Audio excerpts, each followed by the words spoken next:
ऐसा क्या हुआ कि एकाएक दिल्ली में कांग्रेस लड़ाई से बाहर हो गई। कांग्रेस ताल ठोक करके कहती है कि हमने शराब घोटाला का खुलासा किया। जम्मू कश्मीर में कांग्रेस सहयोगी है अब्दुल्ला की पार्टी, लेकिन अब्दुल्ला ने मंत्रिमंडल में शामिल नहीं किया। अब तेजस्वी यादव ने जो ये बात बोला, उसका दबाव राहुल को समझ में आया कि यदि वो इंडिया अलायंस, यदि वो दिल्ली में मजबूती के साथ चुनाव लड़ते हैं तो बिहार में भी उनकी दुर्गति होगी। नमस्कार, कैसे हैं आप? दिल्ली विधानसभा का चुनाव अब बेहद रोचक हो गया है। इंडिया अलायंस के सहयोगी अरविंद केजरीवाल की जान सांसत में है। उनका शीश महल अब सबसे ज्यादा चर्चा का विषय बना हुआ है। केजरीवाल की टीम एक नौटंकी करना चाह रही थी कि जिस शीश महल में केजरीवाल रहते थे, उस शीश महल में उनकी टीम खुद जाकर के कैमरा लेकर के मीडिया को दिखाए। ये बात तब जब से केजरीवाल चीफ मिनिस्टर बने हैं, सीएम हाउस में कभी मीडिया का कैमरा नहीं गया। आपको ये जानकर आश्चर्य लगेगा कि जिस 3 कोठियों को मिलाकर केजरीवाल ने शीश महल बनाया, वो कभी चीफ मिनिस्टर का हाउस आज तक रहा ही नहीं।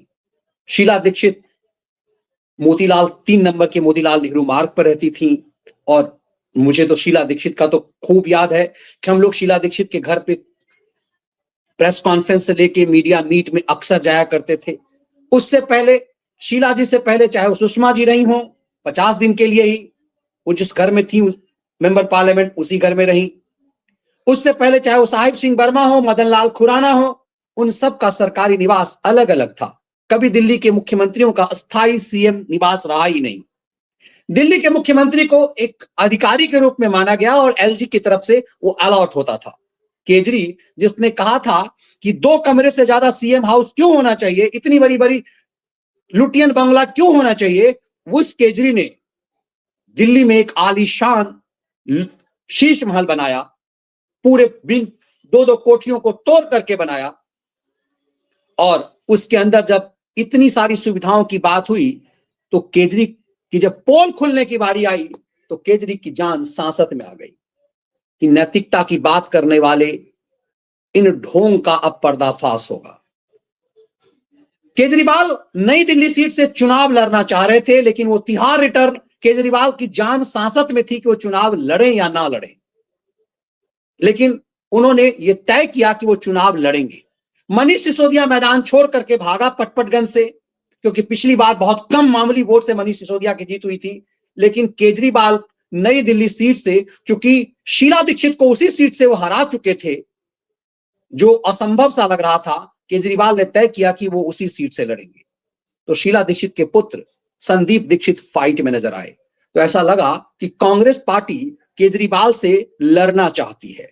ऐसा लगा कि दिल्ली कांग्रेस मजबूत स्थिति में है और अब की बात दिल्ली से केजरीवाल को खत्म करना चाह रही है, और संदीप दीक्षित अपने मां का बदला लेना चाह रहे थे। लेकिन ये सब क्या छद्म युद्ध था, या फिर दिल्ली कांग्रेस तो तैयार थी, कांड सेंट्रल कांग्रेस का हो गया। ऐसा क्या हुआ कि एकाएक दिल्ली में कांग्रेस लड़ाई से बाहर हो गई।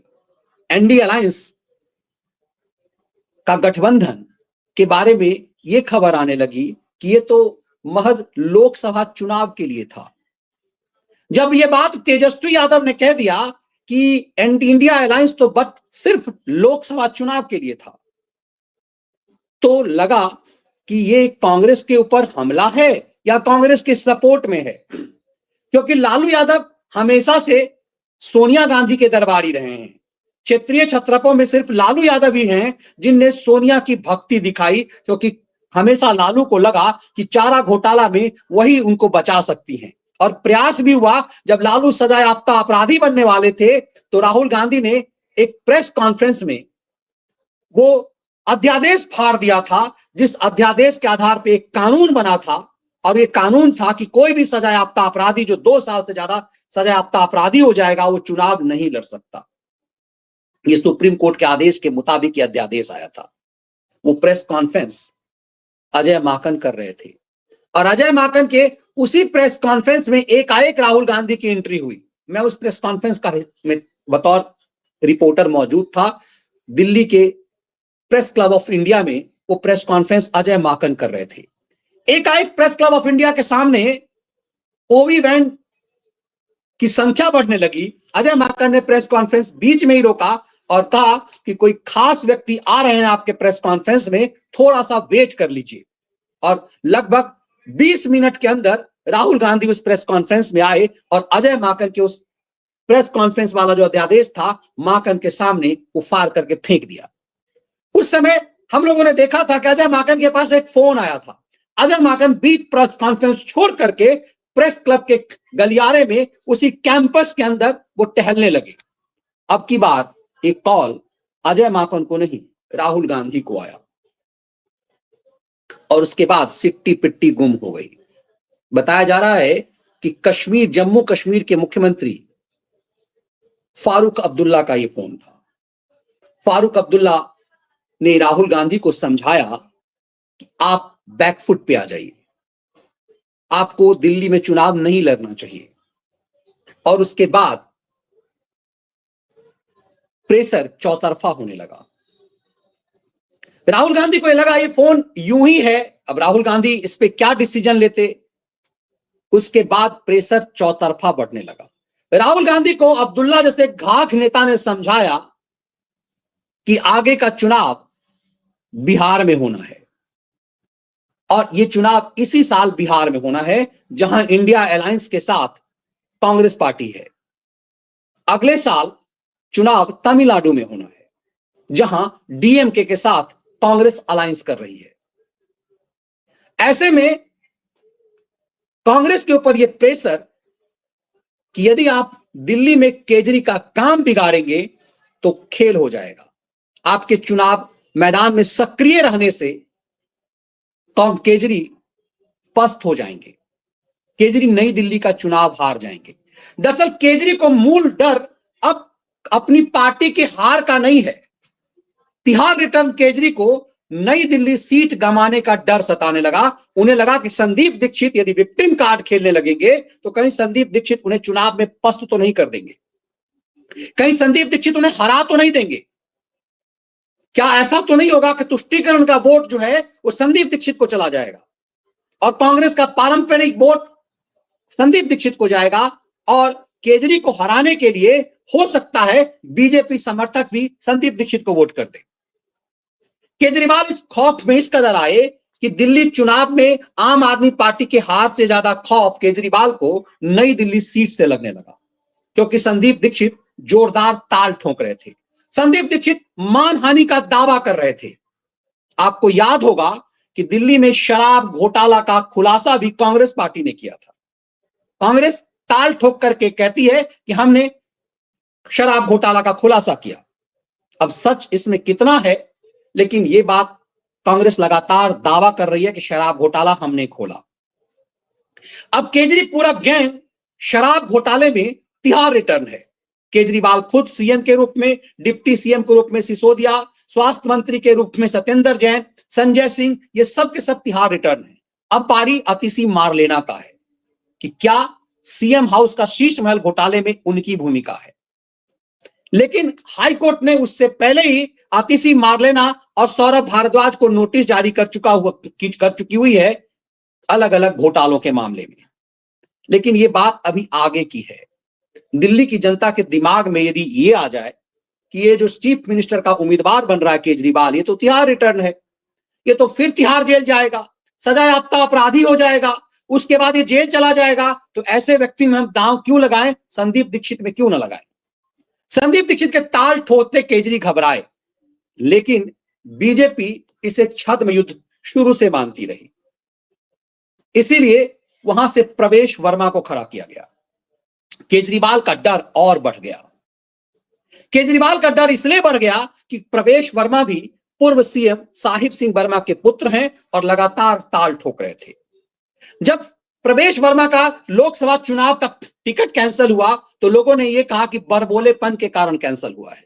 सोचिए, दिल्ली में दो लोगों के जब टिकट कैंसिल हुए थे तो उनको बरबोलापन कहा गया था, एक रमेश बिधूड़ी और दूसरा प्रवेश वर्मा। प्रवेश वर्मा ही वो शख्स थे जिन्होंने अनुराग ठाकुर की बात को दोहराई थी, देश के गद्दारों को गोली मारो, ऐसा करके। और प्रवेश वर्मा ज्यादा मुखर नजर आए। प्रवेश वर्मा ही थे जो सबसे ज्यादा हमला कर रहे थे शीश महल का। प्रवेश वर्मा ही वो पहले शख्स थे जिसने शीश महल नाम दिया था। प्रवेश वर्मा ही वो पहले शख्सियत थे जिनने कहा कि इस आदमी, ये ढोंगी आदमी है, ये यमुना को तबाह कर दिया। 5 साल से लगातार यमुना यमुना करता रहा, 10 साल से करता रहा और यमुना साफ नहीं किया। प्रवेश वर्मा सबसे ज्यादा हमलावर रहे केजरी पर। इसीलिए केजरी पहला शख्स है जिसने कह दिया कि दिल्ली में प्रवेश वर्मा जैसे व्यक्ति को भाजपा चीफ मिनिस्टर बनाना चाह रही है। उस समय प्रवेश वर्मा का नाम बीजेपी ने नई दिल्ली से घोषित भी नहीं किया था। केजरी ने प्रवेश वर्मा का नाम पहले ही उछाल दिया, क्योंकि केजरीवाल को इस बात का खौफ था कि कहीं प्रवेश वर्मा को ना टिकट दे दिया जाए। इसीलिए केजरीवाल दिल्ली बीजेपी में यह द्वंद्व कराना चाह रही थी कि दिल्ली बीजेपी अपने सीनियरों को छोड़ करके प्रवेश वर्मा जैसे एक नए सांसद को दिल्ली का चीफ मिनिस्टर बनाना चाह रही है, एक युवा को, ताकि दिल्ली में एक तरह से टकराव हो जाए। केजरी ने शातिराना खेल खेला कि बीजेपी प्रवेश वर्मा जैसे व्यक्ति को चीफ मिनिस्टर बना रही है। केजरी को इस बात का भय था और यही हुआ कि नई दिल्ली सीट से प्रवेश वर्मा को टिकट दे दिया गया। बतौर प्रवेश वर्मा जब आप उस इलाके में, नई दिल्ली इलाके में, जब वो उनके ऊपर आरोप लगाया गया कि वो पैसे बांट रहे थे, उन्होंने कहा कि मैं अपना निजी पैसा बांट रहा हूं और चुनाव आचार संहिता लागू करने से पहले मुझे कोई रोक नहीं सकता, इनकम टैक्स को मैं रिपोर्ट देता हूं। केजरीवाल इस बात को लेकर परेशान थे कि नई दिल्ली सीट में उन्हीं के हथियार से उन्हें मारा जा रहा है, क्योंकि केजरीवाल ने घोषणा कर दी थी कि वो 1000 रुपए देंगे और यदि चुनाव जीत गए तो 2100 रुपए देंगे। शरारत ये कि 1000 रुपए नहीं देना था, इसीलिए उन्होंने रजिस्ट्रेशन कराना शुरू कर दिया ताकि चुनाव आचार संहिता लागू हो जाए और 1000 ना देना पड़े। लेकिन प्रवेश वर्मा ने ये 1100 रुपए पहले ही बांटना शुरू कर दिया। केजरी को इस बात का खौफ हो गया कि वो नई दिल्ली सीट से हार जाएगा। केजरी को अब हर हाल में यह लगता है कि चुनाव से भागना उसके लिए मुश्किल है, क्योंकि प्रवेश वर्मा लगातार कह रहे कि यह आदमी नई दिल्ली सीट छोड़ के भागेगा। केजरी के लिए अब नई दिल्ली सीट छोड़ करके भागना बहुत मुश्किल है। ऐसे में केजरीवाल ने एक प्रेशर बनाना शुरू किया, प्रेशर टैक्टिक्स गेम, चौतरफा। और इस चौतरफा, आपको आश्चर्य लगेगा कि आखिर केजरी के प्रेशर टैक्टिक्स में कोई क्यों आएगा।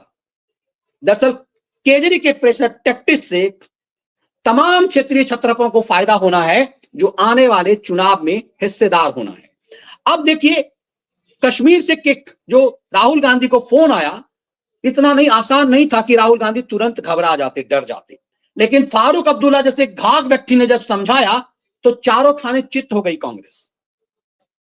जम्मू कश्मीर में कांग्रेस सहयोगी है अब्दुल्ला की पार्टी को, लेकिन अब्दुल्ला ने मंत्रिमंडल में शामिल नहीं किया और कोई अहमियत नहीं दी। अब्दुल्ला ने कांग्रेस से कहा था कि कश्मीर में तुम एंट्री मत करो, लेकिन फिर भी कश्मीर में एंट्री किया और कश्मीर में पस्त हुई कांग्रेस की स्थिति वहां बद से बदतर है। अलायंस में होने के बाद भी फारूक अब्दुल्ला और उमर अब्दुल्ला ने कांग्रेस की कोई अहमियत नहीं दी, मंत्रिमंडल में उन्हें शामिल नहीं किया। तो कांग्रेस ये राग अलापने में कि कश्मीर में उसका गठबंधन है, ये कहने में भी असक्षम है।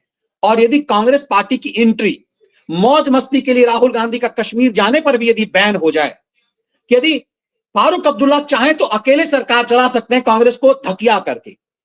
ऐसे में यदि सहयोगी पार्टी से कांग्रेस को अब्दुल्ला साइड कर देते हैं तो ये बहुत बड़ा नुकसान कांग्रेस का हो जाएगा।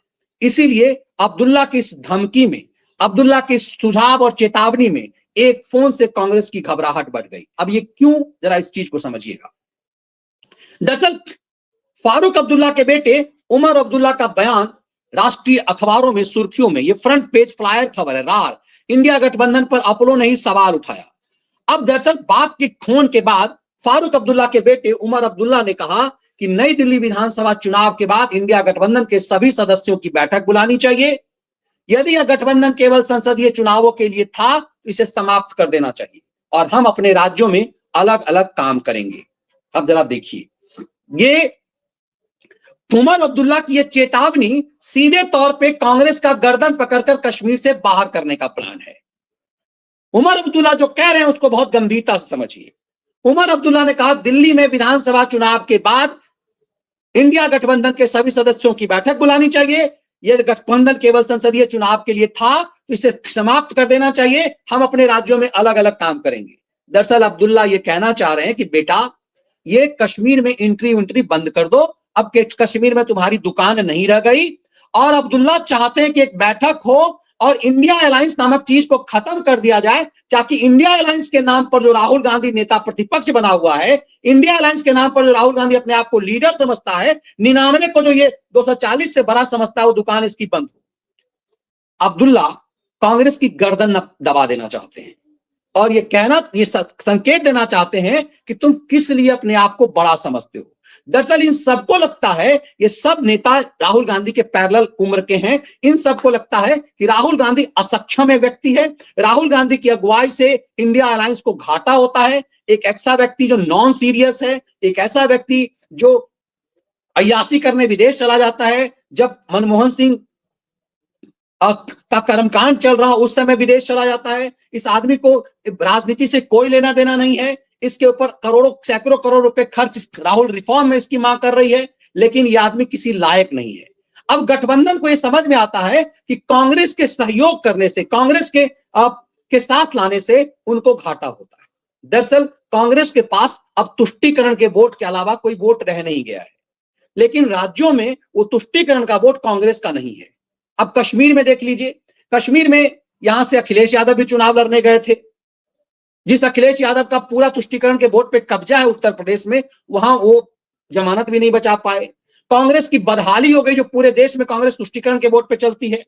तुष्टीकरण का वोट जो है वो उत्तर प्रदेश में अखिलेश यादव का है, बिहार में लालू यादव का है, तमिलनाडु में डीएमके का है। हर क्षेत्रीय पार्टी का अलग अलग है। जहां क्षेत्रीय पार्टी नहीं है, जैसे मध्य प्रदेश, छत्तीसगढ़, राजस्थान, गुजरात, जहां क्षेत्रीय पार्टी किसी हाल में नहीं है, वहीं सिर्फ कांग्रेस को तुष्टीकरण का वोट मिलता है। तो इन क्षेत्रीय पार्टियों को लग रहा है कि तुष्टीकरण का वोट तो उसका है, हमारे कारण कांग्रेस जीतती है, तो हम कांग्रेस को शेयर ज्यादा क्यों दें। अब कश्मीर में कांग्रेस को लगातार, जब से चुनाव हुआ है, कश्मीर से कांग्रेस को साइड करने के लिए अब्दुल्ला परिवार लगी हुई है। लेकिन बात यही नहीं है, आखिर अब्दुल्ला के बात पर, अब्दुल्ला के एक फोन पे कांग्रेस ने सरेंडर क्यों कर दिया, तब जरा इस बात को समझिएगा। मूल चीज पे जो मैंने जहां शुरू किया था, तेजस्वी के दबाव में बनाने का बयान है कांग्रेस। तेजस्वी यादव ने कहा था कि कांग्रेस पार्टी को दिल्ली में केजरीवाल के लिए छोड़ देना चाहिए जगह। अब इसके लिए बिहार कांग्रेस के वरिष्ठ नेता किशोर कुमार झा ने कहा है कि राजद नेता तेजस्वी यादव विधानसभा चुनाव में पार्टी को कम से कम सीट देने के लिए अभी से दबाव बनाने की रणनीति पर बयान दे रहे हैं, क्योंकि बिहार में कांग्रेस वर्ष 2025 के मुकाबले अधिक सीट देने का दबाव बना रही है। अब जरा इस बात को कनेक्ट कीजिए। उन्होंने कहा कि कांग्रेस इस बार किसी भी तरह के दबाव में नहीं आएगी। पिछले विधानसभा चुनाव में 70 सीटों पर अपनी किस्मत आजमाई थी, इस बार इनको 70 नहीं 50 भी नहीं देंगी। आरजेडी जो है इसको 50 सीट भी नहीं देने की तैयारी में है। तो ये साफ है कि आरजेडी ने, तेजस्वी यादव ने जो बयान दिया, और लालू प्रसाद यादव जो पहली बार ममता बनर्जी के साथ आते हुए दिखाई दिए, उसकी वजह यह है कि ये कोई नहीं चाहता कि अब इंडिया गठबंधन में कांग्रेस की अगुवाई माना जाए और आने वाले बिहार विधानसभा में कांग्रेस को 70 सीट भी दिया जाए। केजरीवाल दलों को समझाने में सक्षम हुए। दरअसल केजरीवाल चारों तरफ फोन कर रहे थे कि कांग्रेस पर दबाव डालो। आप संयोजक अरविंद केजरीवाल दलों को समझाने में सफल रहे कि कांग्रेस का मतलब वोट बांटना है, इसका फायदा भाजपा को होगा। कांग्रेस मानती है कि क्षेत्रीय दल वोट बैंक को लेकर चिंतित है। अब अब्दुल्ला को इस फोन कराने से इन सबको फायदा एक से एक है। अब इस चीज को समझिए जरा। तेजस्वी यादव ने दबाव डाला, लालू यादव ने यह कहा, जब टीएमसी ने कहा कि इंडिया गठबंधन की अगुवाई करने के लिए वो तैयार है ममता बनर्जी, तो सबसे पहले कूदे लालू यादव ने कहा ठीक कह रही है ममता दीदी, ठीक कह रही है। पहली बार लालू यादव सोनिया गांधी के खिलाफ गई, राहुल गांधी के खिलाफ बहराऊ। अब तेजस्वी यादव ने जो ये बात बोला, उसका दबाव राहुल को समझ में आया कि यदि वो इंडिया अलायंस, यदि वो दिल्ली में मजबूती के साथ चुनाव लड़ते हैं तो बिहार में भी उनकी दुर्गति होगी। डीएमके ने भी कह दिया कि आप केजरी के साथ, केजरी को सपोर्ट कीजिए। अब कमाल की बात है कि केजरी गठबंधन करने के लिए भी तैयार नहीं हुआ कांग्रेस से, क्योंकि लोकसभा चुनाव में दोनों ने गठबंधन किया, लड्डू मिला इतना बड़ा, तो केजरी ने कहा कि हम गठबंधन नहीं करेंगे। कांग्रेस की ऐसी दुर्गति कर दी केजरी ने कि गठबंधन के लायक नहीं रहने दिया। अब जब केजरीवाल गठबंधन नहीं कर हो पाई कांग्रेस से, तो अब केजरीवाल ने इस कदर बेबस कर दिया, इस कदर बेबस कर दिया कांग्रेस पार्टी को कि वो सब सीट पर चुनाव लड़ते तो नजर आ रही है, लेकिन लड़ नहीं रही है, वो किसी चुनाव में लड़ नहीं रही है। संदीप दीक्षित के साथ भी जो है डमी मामला है, कांग्रेस ने समर्पण कर दिया है।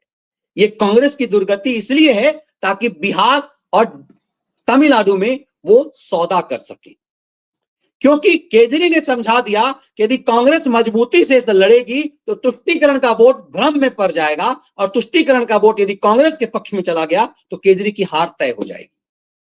दरअसल कुछ परसेंट वोट का ही मतलब होता है। तुष्टीकरण का वोट लोकसभा चुनाव में कांग्रेस को वोट करती है और विधानसभा चुनाव में केजरी को।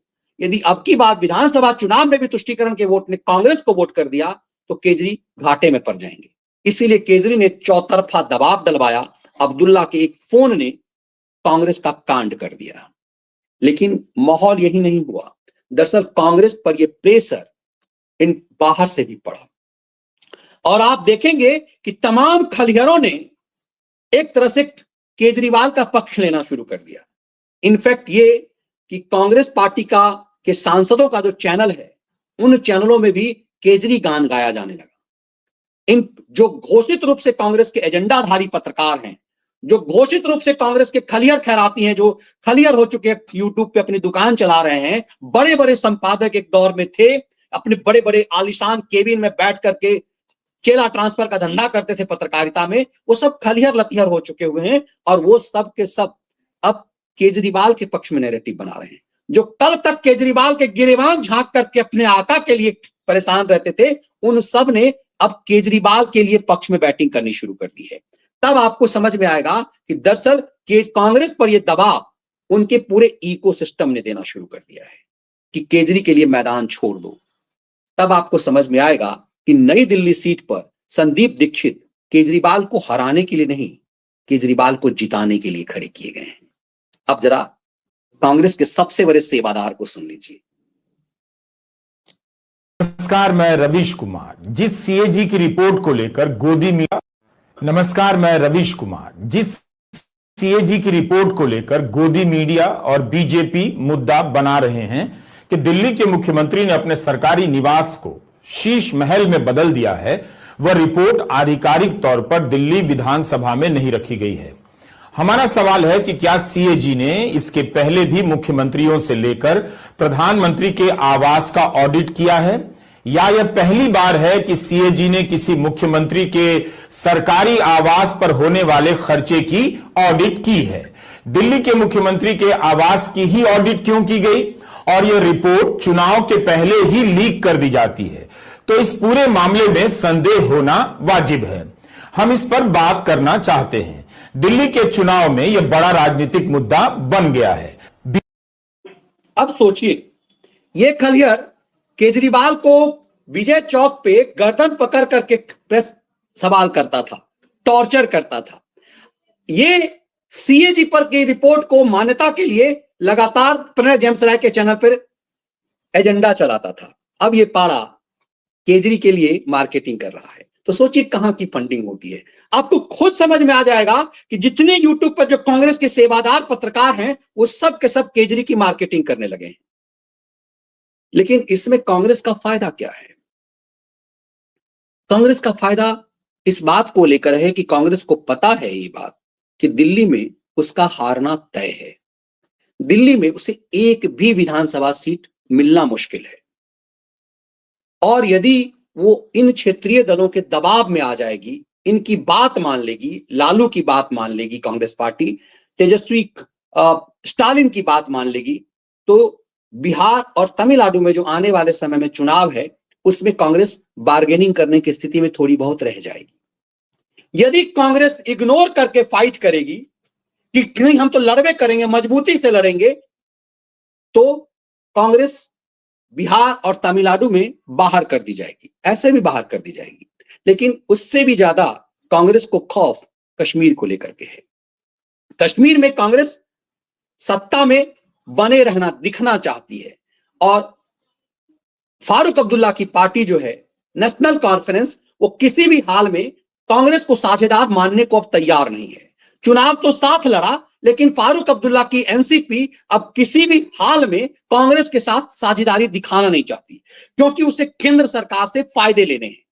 कि फारूक अब्दुल्ला चालाक व्यक्ति हैं, वो कांग्रेस के साथ सट करके अपनी राज्य की को अहित नहीं करना चाहते, कांग्रेस के साथ केंद्र से टकरा करके अहित नहीं करना चाहते। वो उड़ीसा के मुख्यमंत्री, पूर्व मुख्यमंत्री नवीन पटनायक की तरह केंद्र के साथ मिल करके काम करना चाहते हैं। वो केजरीवाल की तरह केंद्र की सरकार से लड़ करके दिल्ली को जैसे बर्बाद केजरी ने कर दिया, वैसे वो कश्मीर को बर्बाद नहीं करना चाहते। इसीलिए आपने लगातार देखा होगा कि नेशनल कॉन्फ्रेंस नरेंद्र मोदी के साथ दूरी बना करके भी नजदीकी रखना चाहती है कश्मीर के हित में, और कांग्रेस को साइड इसलिए करना चाहती है कि कांग्रेस का कोई इंटरफेरेंस उसे स्वीकार नहीं, इसलिए मंत्रिमंडल में साथ नहीं दिया। कांग्रेस गिरगिरा करके कश्मीर में गठबंधन में बना रहना चाहती है। कांग्रेस को इस बात का खौफ है कि कहीं एनसीपी उसे गठबंधन से बाहर ना कर दे, और ये जो उमर अब्दुल्ला की जो धमकी है वो यही है कि ये इंडिया अलायंस नामक चीज खत्म कर दी जाए, ताकि कांग्रेस की दादागिरी नहीं चले। हर पार्टी कांग्रेस की दादागिरी खत्म कर देना चाहती है, और यही वजह है, अब महत्वपूर्ण बात यही वजह है कि अजय माकन एक प्रेस कॉन्फ्रेंस करने वाले थे। अभी पिछले हफ्ते अजय माकन का एक प्रेस कॉन्फ्रेंस होना था। जानकारी के मुताबिक अब्दुल्ला के उस फोन कॉल की वजह से ही वो प्रेस कॉन्फ्रेंस रद्द कर दिया गया। अजय माकन दिल्ली में एक प्रेस कॉन्फ्रेंस करके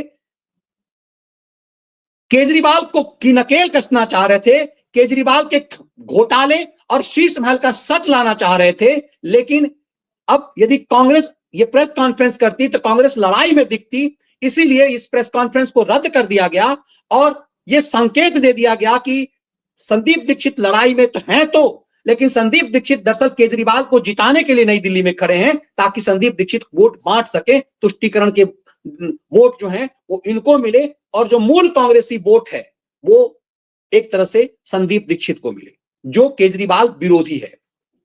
इसीलिए संदीप दीक्षित को वहां खड़ा किया गया, और केजरीवाल एक तरह से वो चेहरे के रूप में है। लेकिन सबसे अहम बात ये कि इस बात के संकेत साफ हैं कि कांग्रेस पार्टी ने कोई बड़ा नेता दिल्ली में चुनाव प्रचार तो दूर, एक ट्वीट भी नहीं कर रहा।